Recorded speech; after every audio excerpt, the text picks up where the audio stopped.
Guy told me years ago, Mike Stewart said, he said, the best records are made by a few good friends.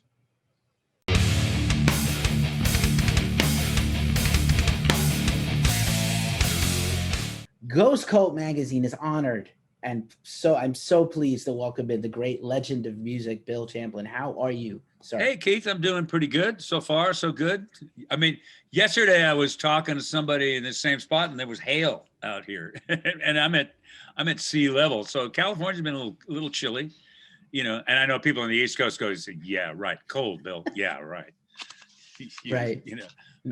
I'm a weather sissy. What can you say? California will do that to you. Get spoiled, and the Yeah, Northeast exactly. is unforgiving. But what is Absolutely. full of sunshine and happiness is this "Livin For Love," your new record. Thank you. Congratulations, first of all. It's fantastic. Anybody who's familiar with your career, I know this is your first record in a minute, but what a fantastic, fantastic record.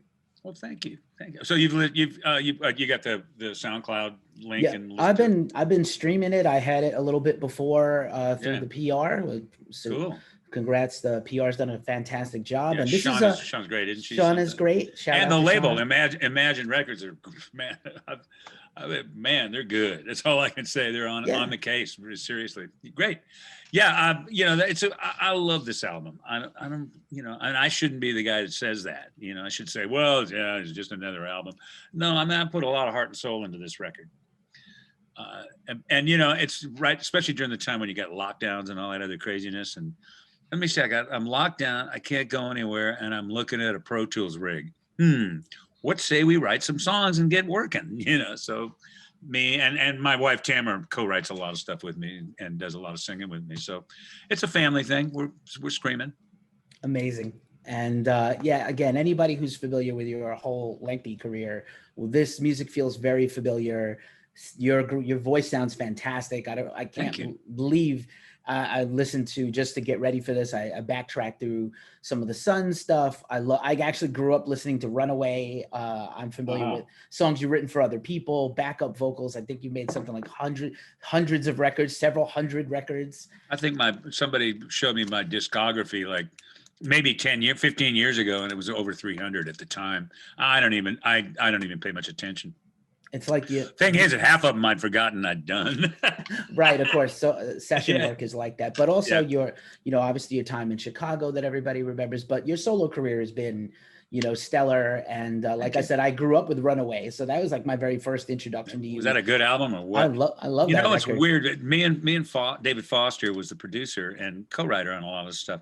We had done the single album before the Runaway album, and we were really digging in on that one. It was like, man, we're gonna really paying attention. Runaway, we were both really busy, and we kind of just, we didn't slough it off because that just doesn't work for me or David for that matter. But it didn't seem like we put in that much time. We just kind of went, let's just just lean a little more toward guitars on this one, and then we had Luke and Landau and those guys hanging around.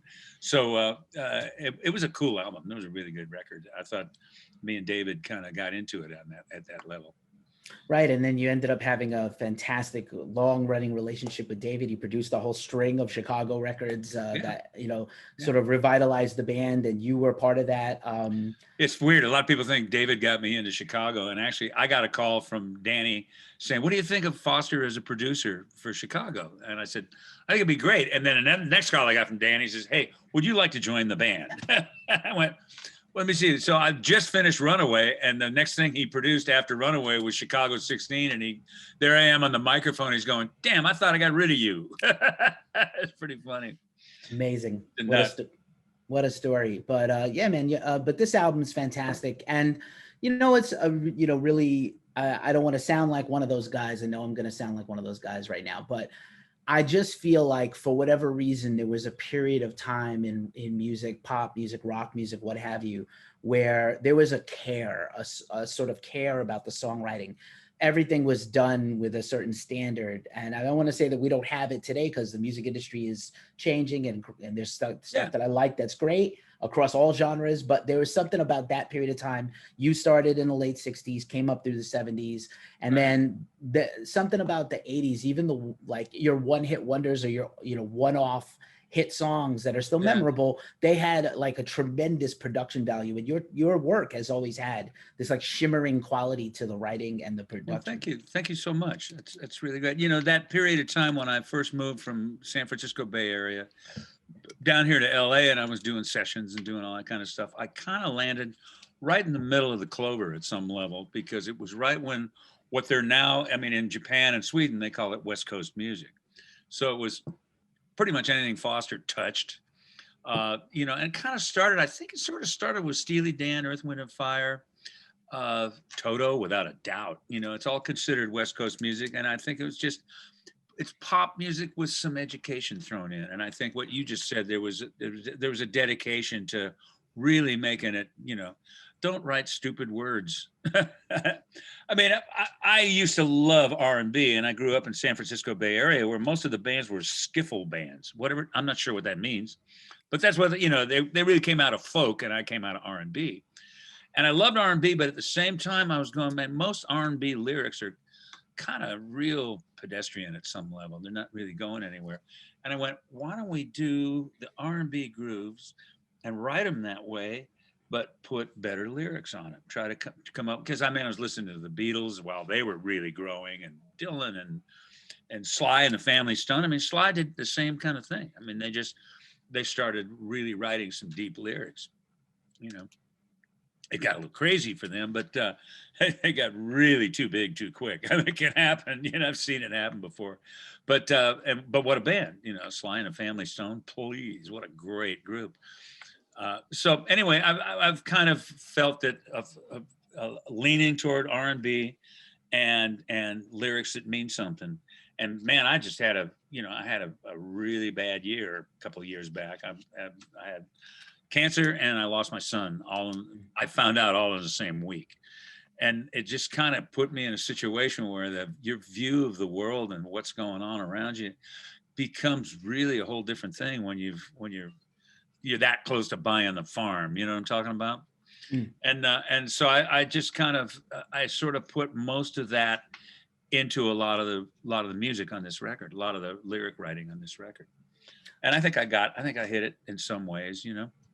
Indeed. And, you know, of course, I'm sorry for your loss, and I'm so thankful you're a fighter and a survivor, and, you know, time is precious. Well, that was, Tamara pretty much kept my ass alive, kept me laughing during that whole time, because I went from surgery to radiation to chemo all in 1 year, all on the heels of losing my older boy.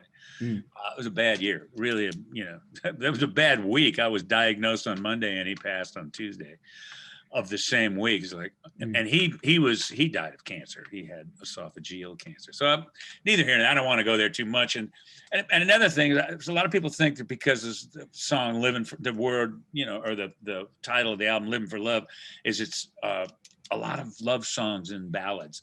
Not so.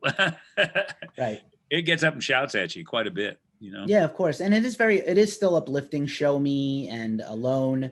I think there's some strength in those words, and, you know, and Love Lives On, of course. You know, encouragement and inspiration, and, you know, sort of, you know, pull yourself up through your bootstraps. Obviously, you've been through a lot, and you channeled some of that into these songs. So, you know, obviously you're known as, you know, you've been a great ballad writer, you've been a great rock songwriter, and, you know, obviously, you know, love is the intrinsic human emotion, and a lot of songs are about love, you know, some, but, you know, there's a lot of depth here, and, you know, I'm glad you're able to share some of that through your music and work that stuff out. Well, thank you, Keith. With this album. I just had, you know, I read somewhere, and it says, if it isn't personal, it isn't art, you know, and I kind of went, well, maybe it's time to just let the floodgates open. I've always written stuff a little bit differently. You know, I try to, you know, if there's a negative part of the first part of the song, I try to lift it up at the chorus, or at least lift it up by the tag or by the end of the song. At some point, lift it up and make it positive.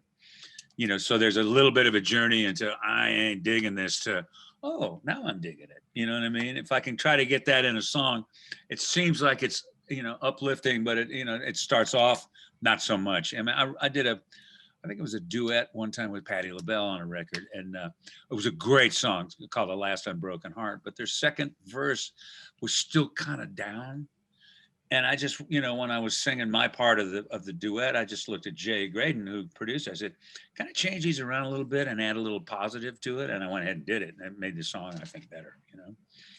So that's sort of a personalized license plate for me anyway, you know.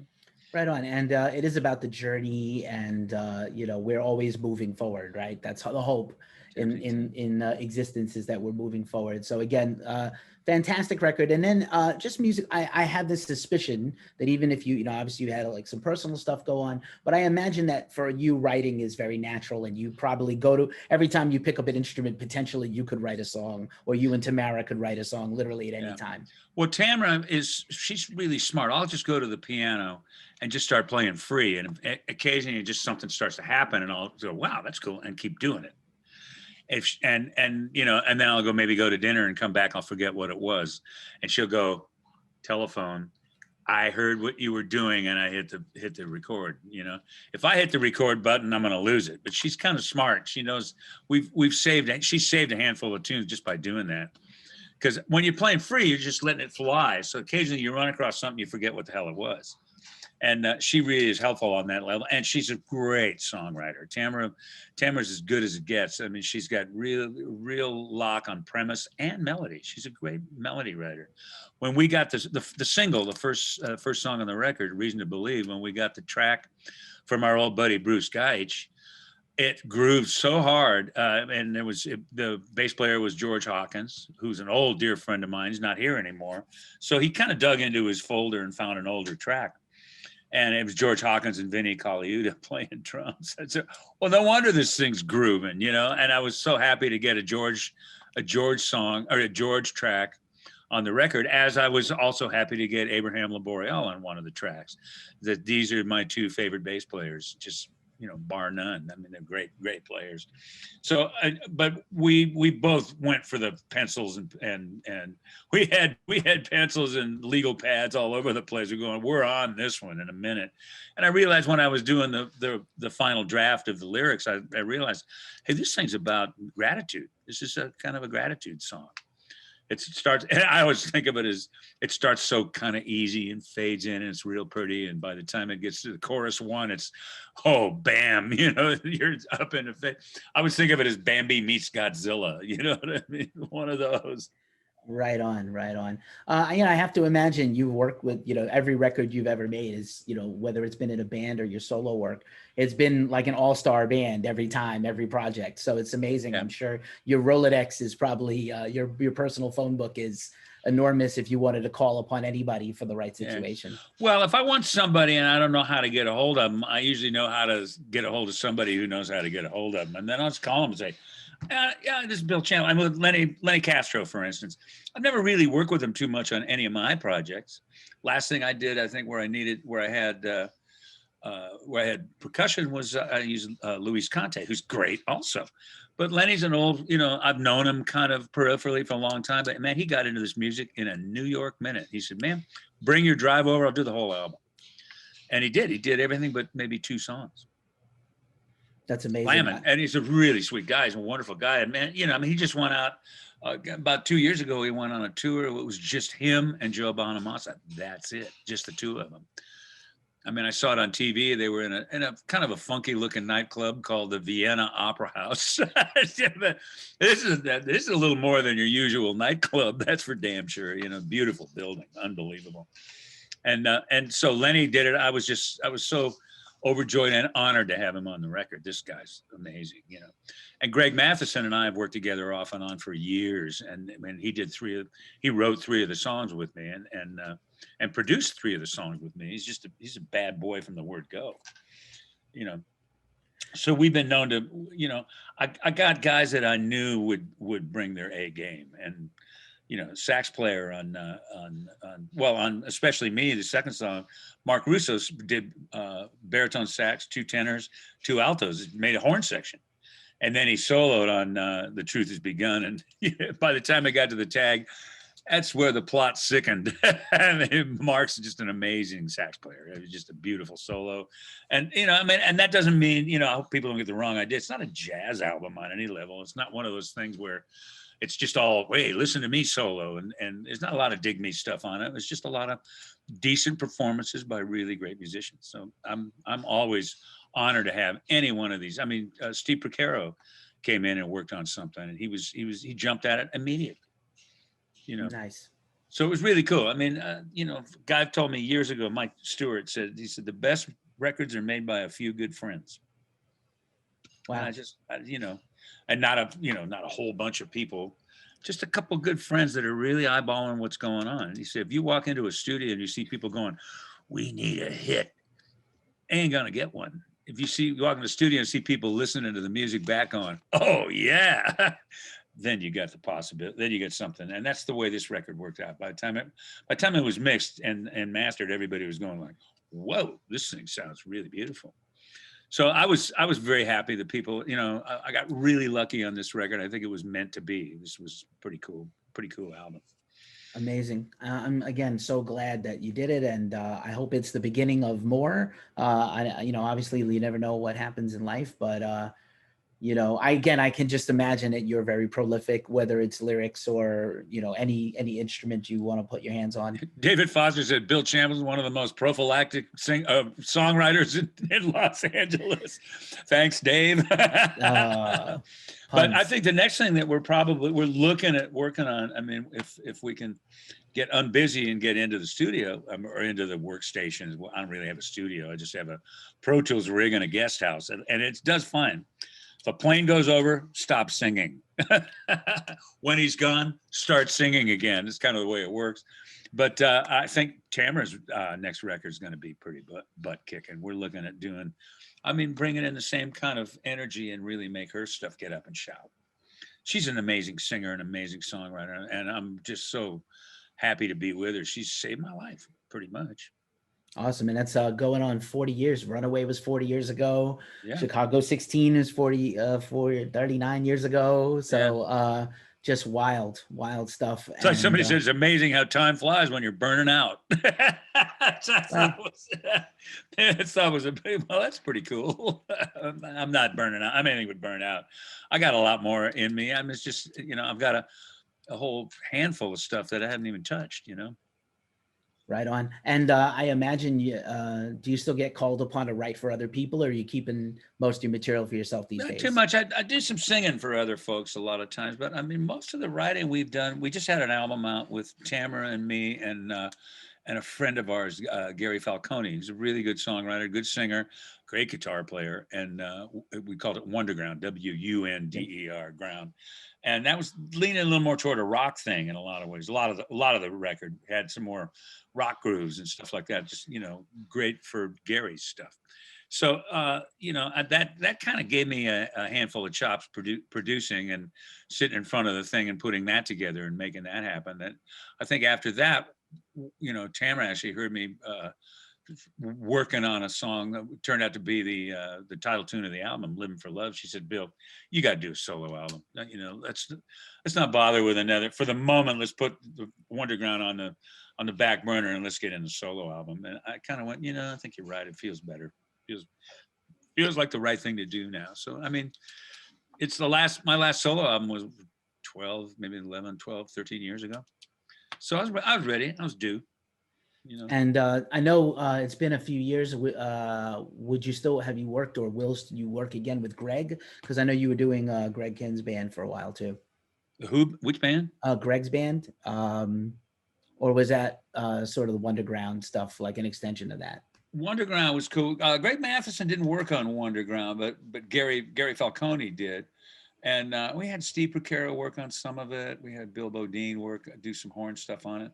But it was pretty much us, And then Alan Hertz played drum. Alan Hertz and Burley Drummond played on some of it. So, there's like I say, there's a plethora of good musicians out here, and they're all hanging out, going, well, I can't play live at the moment. So I think there's going to be a bunch of records in 2021 because people just went, oh, I got a rig, I'm going to start using it. Right on. That's the hope. That's the hope. Yeah, and in some ways, I think it's good because that's just going to lead to new music, and it's not just everybody doing tribute band things. It seems like that was the only guys that were working were tribute bands. And I'm just going, is the listening audience down to where they just want to listen to what they've already heard, or what's, what's going on? I think now, because of this thing, new music's going to make a lot more sense to a lot of people. Right. I'm hoping so anyway. There's never a bad time for a good song, a song that makes you feel good. I'm going to use that. I'm going to use that. Never a bad time. You're right. I mean, singers and songs, it's kind of what makes the whole thing.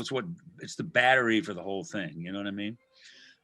We can all have a million kind of tracks and stuff like that, but I think, Clive Davis said it in a symposium he did one time at Imagen, and he just said, "You guys are putting all your eggs in a novelty record basket, when what's driving this thing, what's always driven it, and what will always drive it is singers and songs." Seems simple, doesn't it? I mean, it makes perfect sense. Did you end up, I don't know if you're a big fan of documentaries or films, but did you see the Clive Davis documentary? Because I thought you would especially appreciate that. No, I haven't. I didn't even know there was one. Yeah, it's really interesting. I think it's on Amazon Prime or Netflix, if you do either of those. Yeah, I got both of them. I'll look into it. And it covers his whole career. It's really fascinating. And the guy he had a great career, and that guy's got an ear. I mean, he's a lawyer. Give me a break, A lot of lawyers don't have that much in the way of ears. My dad was a lawyer. He couldn't carry a tune in a bucket. You know what I mean? But, Clive always he said, this is kind of what you need to do. I've worked with him on some things.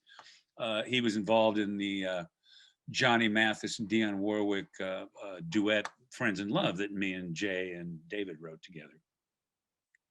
And it was weird because we originally wrote it for, I think it was Stacey Ladisaw and this guy, Junior Tucker, a young singer from Jamaica. When they went to go sing it, Junior was right at that point where his voice was breaking.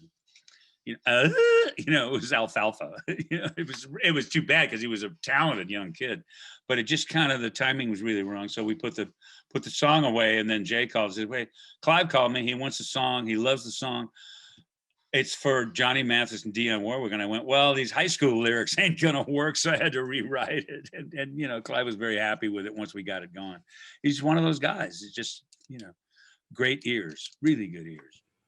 Right on. He literally, the word Svengali doesn't apply to a lot of people anymore, but he was truly a Svengali of the music business. Without a doubt, no question about it. Created stars. Ahmet Ertegun was another one of those guys that just had really good ears and good instincts about a lot of things. Jerry Wexler, a handful of producers. I mean, all the Stax Volt stuff that Steve Cropper produced was, wow, really cool stuff. I mean, especially rhythm guitar. I mean, anytime I do rhythm on anything, if you listen closely to the album, you'll hear Cropper being copped. I was just go, what would Steve do right here? I need something, just the right amount of brilliant ignorance, just the right thing at the right time. And Steve just was and is one of the best in the business. Great guy too. He's a good pal. Nice. I feel like with all these nuggets of wisdom, Bill, maybe you should write a book. Everybody says that to everybody who's over a certain age, Yeah, I mean, I'll probably get around to. I wanted to really write just not even so much a book, but just take a bunch of my lyrics from when I started up to now. And I think in the process of doing that, which is a time-consuming thing, that's the problem with a book. If you're writing a book, you're not recording and you're not writing songs. So there you go. I'm kind of going, well, I'm going to flip. Should I do this or should I do this? And I usually end up leaning toward the one that's got the piano connected to it or the guitar or something. I don't know why. It's just, I'm that guy. Just music's all I know how to do, and that's all I'm ever gonna do. And like that. So yeah, I mean, if all of a sudden I dry up musically, then I'll write a book. That's kind of the way we're looking at it. I think right now I'm just kind of leaning more and more and more toward trying to get people to hear this album. And we've done. I mean, Shauna's had me hooked up with more of this kind of situation, and we're really doing everything we can to get as many people as possible to become aware that this album is there. And so far, Imagen Records and Shauna and Steve Nathan and Bob Weingart, they've been great. This has been kicking, For me, I wasn't expecting it. I always do a solo album, throw it at the wall, and hope it sticks. And I know it never works that way. You gotta get behind it and promote it. You know what I mean? So, and I think for me, the music is really worth trying to get people to hear it, you know? There we go. All right, there we go. Absolutely worth hearing. Bill, it has been just an honor to chat with you and hear your story. Thank you so much. Please keep singing. Please keep going to that piano. Please keep picking up those instruments and producing, and anything you do in the future, of course, we're going to be paying attention to. Thank you so much for all the gifts you have given us music fans for your whole career. Thank you so much for this. Keith, just a quick one. If there's, this thing's always this available now digitally at all the spots where you find digital music. But if some people really like CDs, and we've got a really great CD, and that's available at BillChamplin.com. Go there, and we can, me or Tamara will stuff an envelope and send one to you in the mail. Amazing. Yeah, it's the old-fashioned way. You know what I mean? Yeah, people still like the physical stuff. We will link all that in the description, where to find you, where to support you, how to get the stuff. Thank you so much, Bill. What a pleasure. Keith, thank you much. And just be good. Have a good time.